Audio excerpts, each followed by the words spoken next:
उन डिस्ट्रिक्टों की सभी की सामूहिक जिम्मेवारी है कि वो अपने जाकर के ढीलों में जाकर के अपने ब्लॉक लेवल की जितनी भी संस्थाएं हैं हमारी उन सब की सूची बना करके 1 महीने के अंदर अंदर हमारे को भेजें। सभी संस्थाओं की सूची, उनके पदाधिकारियों की लिस्ट, उनके मोबाइल नंबरों के साथ हमारे पास होनी चाहिए, ताकि आगे की जो कार्रवाई हम करेंगे बहुत बेहतर तरीके से करेंगे। और जब ब्लॉक लेवल के सारे पदाधिकारी इसके साथ जुड़ जाएंगे उसके बाद हम इसका चुनाव करवाएंगे। जो ये संगठन आपके सामने खड़ा किया है हरियाणा रविदासिया समाज महासंघ के नाम से, इस संगठन का चुनाव जब सारे ब्लॉक हमारे का साथ जुड़ जाएंगे तब इसका चुनाव होंगे, तब इसका चुनाव करवाएंगे। तब तक हम, जब तक हमारे पैर हाथ चल रहे हैं साथियों, हम ये जिम्मेवारी बहुत बखूबी निभा रहे हैं और आगे भी निभाते रहेंगे। हम सरकार के सामने इस सम्मेलन के माध्यम से, लोगों ने कहा कि डीएससी ओएससी का जो ग्रुप बनाया उसका क्या हो सकता है, हो क्यों नहीं सकता। आप लोग शांत हो गए, परंतु हम शांत नहीं बैठे थे। 2006 के अंदर हम हाई कोर्ट से केस जीत के आए थे और 2007 में हरियाणा सरकार ने सुप्रीम कोर्ट में अपील फाइल की थी, जिसका फैसला 1 अगस्त 2024 को आया। 1 अगस्त 2024 के खिलाफ हमने हिसार के अंदर पूरे हरियाणा ये चमार महापंचायत रखी हमने और उसमें फैसला लिया था कि हम इसमें रिव्यू भी डालेंगे और जो सरकार नोटिफिकेशन जारी करेगी उसमें कमियां निकाल कर उस नोटिफिकेशन को भी हम चैलेंज करेंगे। वो चैलेंज की हरियाणा प्रदेश चमार महासभा ने 12 लाख रुपए का सीनियर एडवोकेट खड़ा करके हाईकोर्ट में किया हुआ है। 8 महीने बाद सरकार ने रिप्लाई दाखिल किया है, 8 महीने बाद एससी कमीशन ने अपना रिप्लाई दाखिल किया है और ये भी गारंटी है जिस दिन उसमें आर्गूमेंट्स हो गई हाई कोर्ट के अंदर, हमें 95% उम्मीद है कि ये नोटिफिकेशन सरकार की सटे हो जाएगी, अधिसूचना सटे हो जाएगी। अब आए हम सरकार से मांग क्या कर रहे हैं, हम ये कह रहे हैं कि ठीक है हमारी लड़ाई है वर्गीकरण के खिलाफ, वो लड़ाई हाई कोर्ट में लड़ी जा रही है, परंतु जो सरकार ने वर्गीकरण किया क्या उससे हमें पूरा फायदा मिल रहा है? उससे पूरा फायदा हमारे समाज को नहीं मिल रहा है। तो सबसे बड़ा नुकसान आज की तारीख में हम झेल रहे हैं। सबसे बड़ा नुकसान क्या है? 2020-21 के अंदर मनोहर लाल खट्टर की सरकार थी, हरियाणा विधानसभा के अंदर एक्ट बना करके और जो एडमिशन हो रहे हैं कॉलेजों में यूनिवर्सिटी में उनमें ये भी किया था, वर्गीकरण किया था। उसमें क्या खेल खेला सरकार ने, डीएससी की जो 36 जातियां थी उनकी तो सूची साथ लगा दी, हमारे साथ जो 15 जातियां थी उनकी सूची साथ नहीं लगाई और उसका असर क्या हुआ कि डीएससी समाज के जो 10% आरक्षण था वो तो डीएससी समाज बराबर लेता रहा, परंतु हमारा जो 10% आरक्षण था उसमें से आधे लगभग डीएससी समाज के बच्चों का एडमिशन होता रहा। ये हमें सबसे बड़ा नुकसान हो रहा। हम ये कह रहे हैं कि ठीक है तुमने वर्गीकरण कर दिया, हमारा जो हिस्सा तुमने तय किया था, हमारा जो कोटा तय किया था वो 10% आरक्षण हमें कब पूरा मिलेगा? वो आरक्षण हम लेना चाहते हैं, कोर्ट की लड़ाई कोर्ट में लड़ेंगे। ये 10% आरक्षण तो हमें अभी पूरा चाहिए। उसके बाद 13 नवंबर को जो नौकरियों में जो वर्गीकरण किया उसमें क्या खेल खेला? चमार समाज के लिए 5 पोस्टें निकालेंगे, 3 उनको देंगे, 2 हमें देंगे, 7 निकालेंगे, 4 उनको देंगे, 3 हमें देंगे, 9 निकालेंगे, 5 उनको देंगे, 4 हमें देंगे और जो सिंगल पोस्ट निकलेगी वो डीएससी समाज को देंगे। मतलब सिंगल पोस्ट पे जो डीएससी समाज का लगा तो उसमें शेड्यूल्ड कास्ट की बारी कब आएगी? जब वो 35-40 साल नौकरी करके रिटायर होगा तब हमारी बारी आएगी। क्यों भाई, हमने के बोलने का वाठा मार दिया, हमें आरक्षण क्यों नहीं? हम ये कह रहे हैं कि जो सिंगल पोस्ट है वो जनरल शेड्यूल्ड कास्ट के लिए होनी चाहिए। अगर मेरिट उसके डीएससी की बनती है उसकी सिलेक्शन करो, मेरिट में अगर हमारे समाज की मेरिट बनती है हमारी सिलेक्शन करो। ये तो बात क्यों? तो इसमें कुछ डिमांड है, मैं आपको पढ़ के सुनाऊंगा और आपसे अनुमोदन भी चाहूंगा कि हाथ खड़े करके उन सभी का अनुमोदन करो जो हमने लोगों से विचार विमर्श करके एक डिमांड चार्ट बनाया तो सरकार को भेजना है। सबसे पहली डिमांड जो मैंने बताई, ये 15 मई को जो विश्वविद्यालयों में ये जो जारी की थी अधिसूचना, इसमें जो ओएससी डीएससी किया था जो उसमें 10% में हमारे हिस्से में उनका एडमिशन हो रहा था, हम ये कह रहे हैं कि वो आरक्षण पूर्ण प्रभाव से बंद होना चाहिए। हमें 10% जो कोटा हमारा निर्धारित कर दिया, उस कोटे के अंदर कोई भी सेंधमारी मंजूर नहीं की जाएगी। वो सेंधमारी सरकार बंद कर दे, अन्यथा इसके बहुत गंभीर परिणाम सरकार को भुगतने पड़ेंगे। मैं ये आज इस मंच के माध्यम से सरकार को दूसरी इसमें सिंगल पोस्ट वाली हम ये कह रहे हैं कि जो सिंगल पोस्ट है ये तुमने पर्टिकुलर एक कास्ट विशेष के लिए आरक्षित कर दी। और भारत का संविधान ये कहता है कि कोई भी रिजर्वेशन 100% किसी भी वर्ग के लिए रिजर्व नहीं हो सकती। तो हम दूसरी मांग ये कर रहे हैं कि जो ये किया है तुमने सिंगल पोस्ट वाला, ये सिंगल पोस्ट वाला भी बंद करो। 4 पोस्टें निकालो, 2 उनकी दे दो, 2 हमें दे दो, हमें कोई इतराज नहीं। 8 निकालो, 4 उनकी दे दो, 4 हमें दे दो, उसमें कोई इतराज नहीं है। परंतु 5 निकालेंगे, 3 उनको देंगे, 2 हमें देंगे। 7 निकालेंगे, 4 उनको देंगे, 3 हमें देंगे। ये चीज मंजूर नहीं है, ये चीज मंजूर नहीं है। उसके बाद में अगर सरकार ने यही खेल जारी रखा तो मैं इस महासंघ की सभी यूनिटों को, जितनी भी हमारी सभाएं हैं, उनसे एक ही निवेदन करूंगा कि उसी वक्त जिसको भी जानकारी मिले वो अपने जिलों के अंदर, चाहे 1 दिन का करे चाहे 2 दिन का करे, सांकेतिक धरना उस दिन जरूर दें डिस्ट्रिक्ट हेडक्वार्टर के। तीसरा,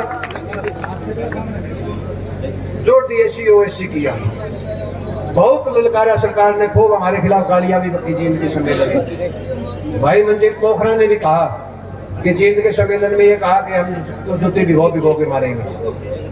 ये जब DSC OSC किया, सबसे बड़ा फायदा किसको हो रहा?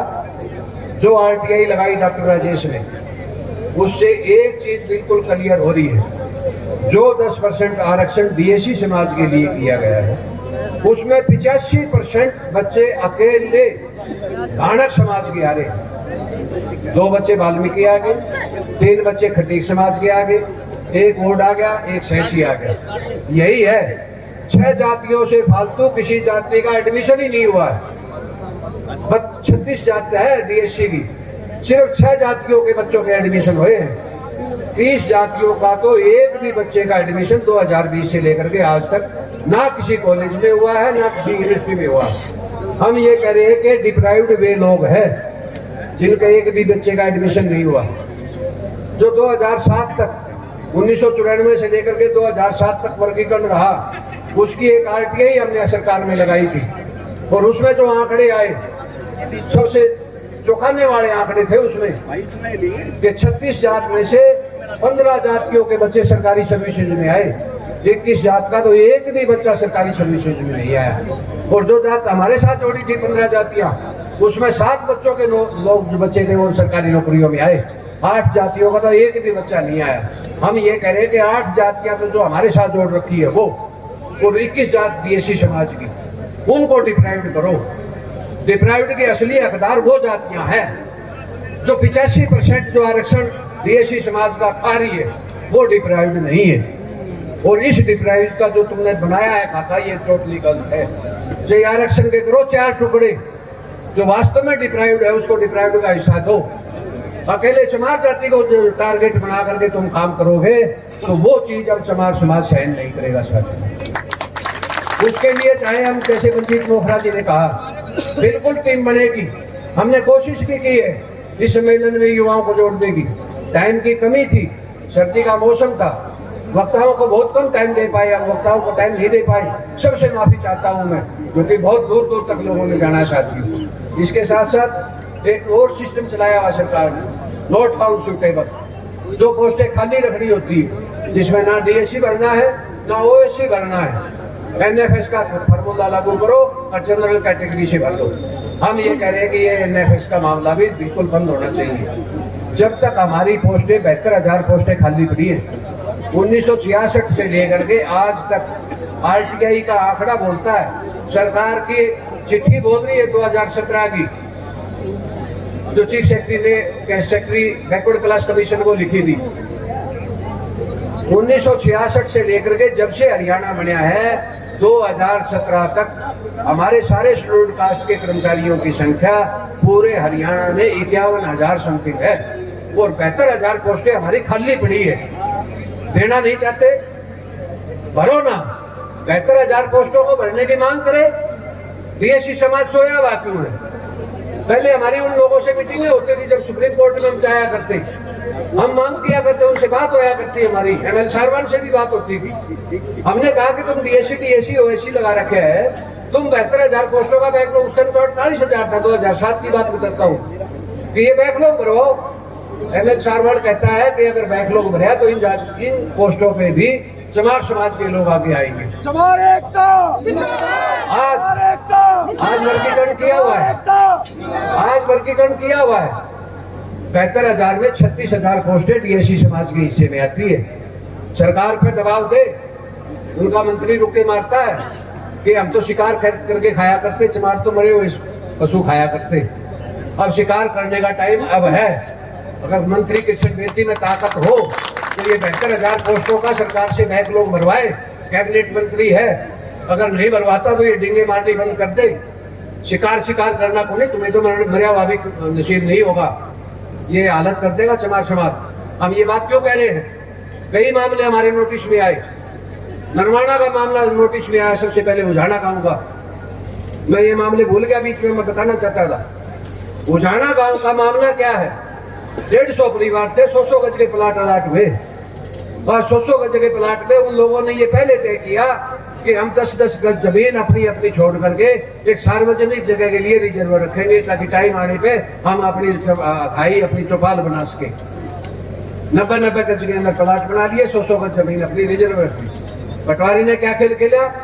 रजिस्ट्री 100 गज की करवा दी, कब्जा 90 गज का दे दिया, और जो बाकी जमीन बची थी वो सरकार की कह दी कि ये सरकार की है। अब रोड़ा मचा जो 1500 गज जमीन के ऊपर।